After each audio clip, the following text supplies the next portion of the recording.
And continuing with this particular set of award, now I would like to request member TIOL Knowledge Foundation, Mr. Vijay Kumar, to kindly join me on the dais and read the citation for Dr. C. Rangarajan.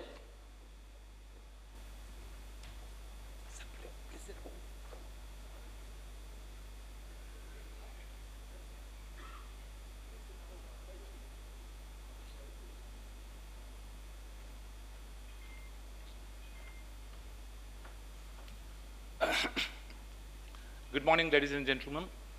It's really difficult to contain such great economic giants into small citations. Maybe like putting an elephant in a bottle. But we have tried with 3 bottles. It's my turn now to read the citation for Dr. C. Rangarajan. Dr. C. Rangarajan is a renowned economist and public servant whose impact on India's economic landscape has been profound. As the Governor of the Reserve Bank of India from 1992 to 1997, he played a pivotal role in steering the country through significant economic transformations, establishing policies that laid the groundwork for India's liberalization and growth. During his tenure as RBI Governor, Dr. Rangarajan championed critical economic reforms that modernized India's balanced banking system and facilitated a smoother transition to a market-oriented economy. He believed that economic reforms are not isolated events, but rather an ongoing process of adaptation and evolution. His advocacy of gradual reform set the stage for sustainable economic development. Dr. Rangarajan's views on monetary policy continue to resonate. He emphasized the need for balancing inflation control with economic growth, famously noting, commitment to a reasonable degree of price stability is not a dogma, it is good economics. His approach to managing inflation during a critical time in India's liberalization process showcased his commitment to microeconomic stability. A proponent of inclusive growth, Dr. Rangarajan has often discussed the importance of ensuring that economic advancement benefit all sections of society. This perspective has influenced his policy making, advocating for initiatives that promote financial inclusion and social welfare. Beyond his role as the Reserve Bank of India, Dr. Rangarajan has held several prestigious positions, including Chairman of the Prime Minister's Economic Advisory Council and Governor of various states. His academic contributions as a professor of economics and author of numerous research papers have enriched the understanding of economic dynamics in India. Dr. Rangarajan's dedication to public service is evident throughout his illustrious career. His leadership style reflects a deep commitment to enhancing India's economic infrastructure and governance. The essence of governance is to ensure that the benefits of policy research reach the ground level. This principle has driven his efforts in both policy formulation and implementation. In his memoir, Forks in the Road, My Days at RBI and Beyond, he reflects, one doesn't plan one's life fully. Some of it is planned, but some of it is purely accidental. Much of my life is a matter of circumstance. While he acknowledges the role of chance, the favorable circumstances that India enjoys today are firmly rooted in the choices he made. Did he enjoy being a governor of RBI? His answer is, I am enjoying it in retrospective. Dr. C. Rangarajan's contribution to India's economics are both substantial and lasting. His vision, rooted in reform and inclusivity, has significantly shaped the nation's economic trajectory, As a leader who navigated the complexities of economic policy with foresight and integrity, he remains an inspiration for economics and policymakers alike. The TIOL Knowledge Foundation is proud to present the TIOL Global Award 2024 to Dr. C. Rangarajan, recognizing his exceptional contributions to the field of economic, monetary policy, and public service. Thank you.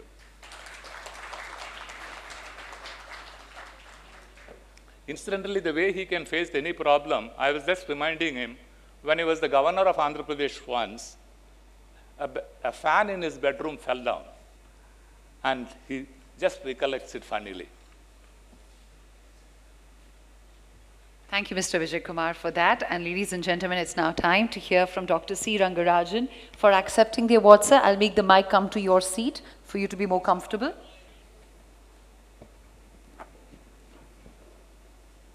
Friends, I'm deeply grateful to the TIOL Knowledge Foundation for conferring on me the Financial Fiscal Heritage Award for 2020-24.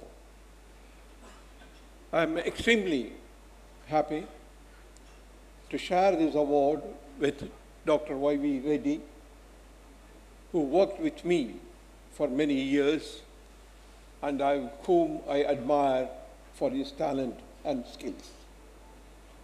The honor of accepting this award is magnified by the presence of thought leaders like Justice Shivkrit Singh, Justice A.K. Patnaik, Shri Harivansh Narayan Singh, and Shri Shailendra Kumar. I am by training a monetary economist.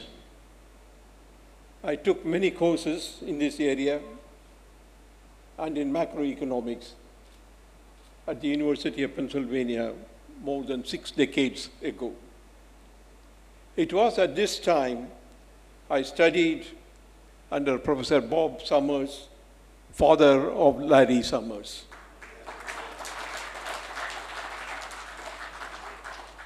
Thus, my friendship with Larry Summers goes back to his school days.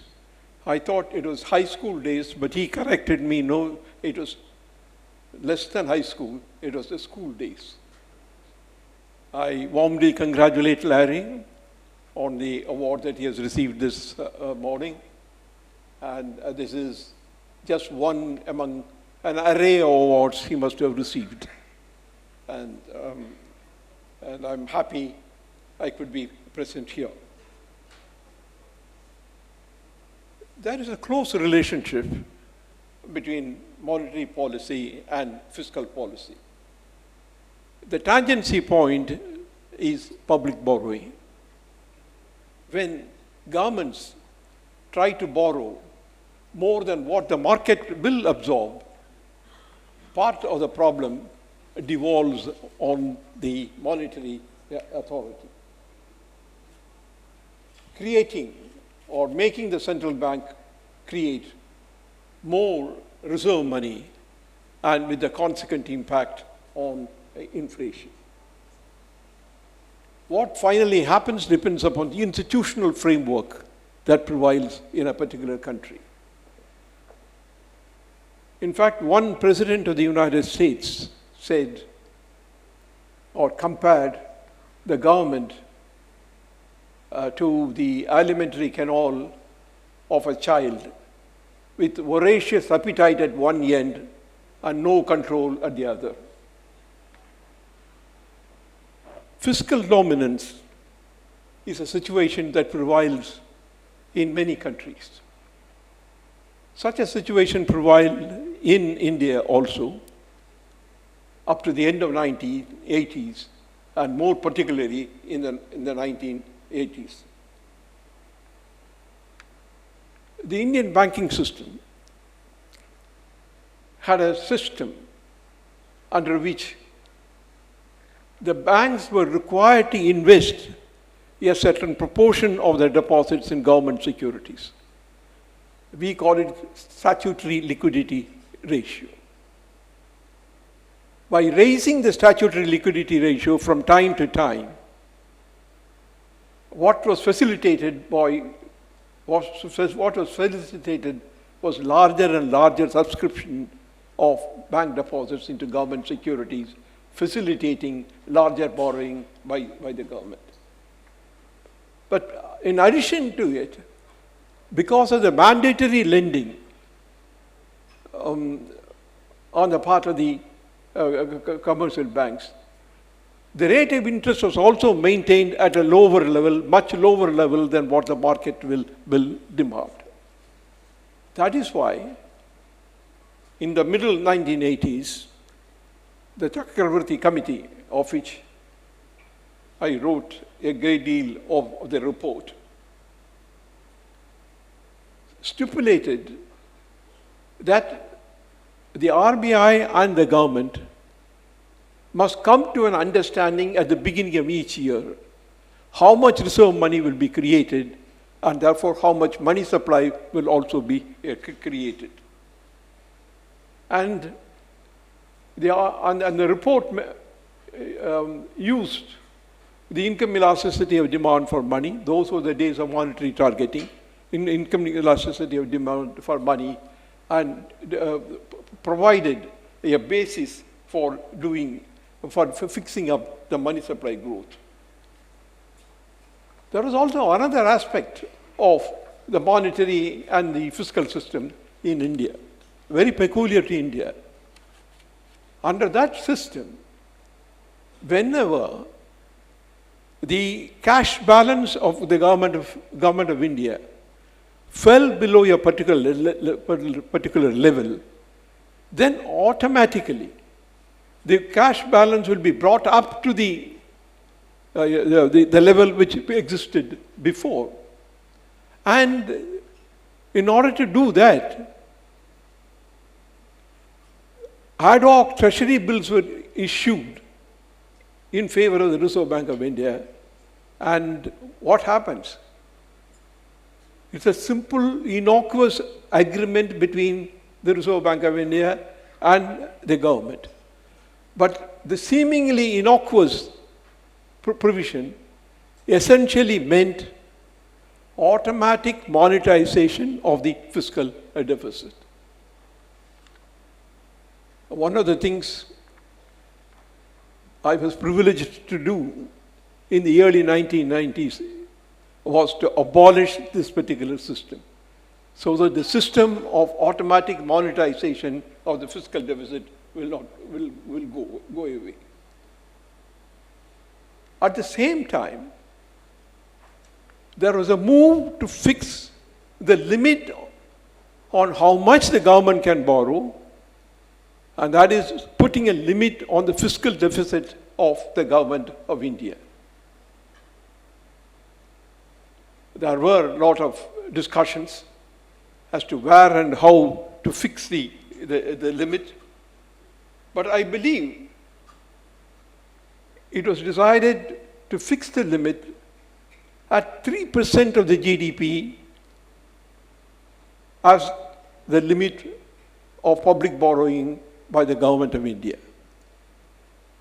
A lot of people in India said, oh, this is simply copying Maastricht Treaty, and you have just put 3% of the GDP for the limit on the public borrowing.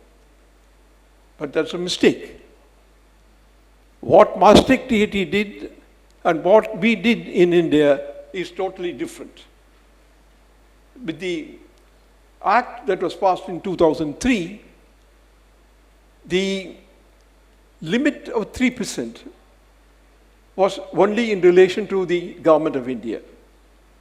After the 12th Finance Commission, of which I was chairman, the state legislators all passed similar legislations, and as a result, the limit as far as the government, as far as India was concerned, was 6% of the GDP for government, center, and the states taken together. So this prescription of something like 6% of the GDP as the limit of fiscal deficit was a step in the right direction. That's a step that should have been undertaken even earlier. Why? There are many reasons, and there are reasons why this 6% limit is justified. The total amount of borrowing that the government can borrow must be related to the transferable savings of the household sector. In India, if we divide the economy into three sectors, government, business, and households. Households are the only surplus sector. The others borrow. Therefore, the extent of borrowing that the government can do depends upon the transferable savings, or what we call normally household savings in financial assets, sets the limit on how much the other sectors can borrow. And that is why the prescription of a 6% of GDP as a limit for the borrowing by center and the states is appropriate, and the limit should be strictly followed.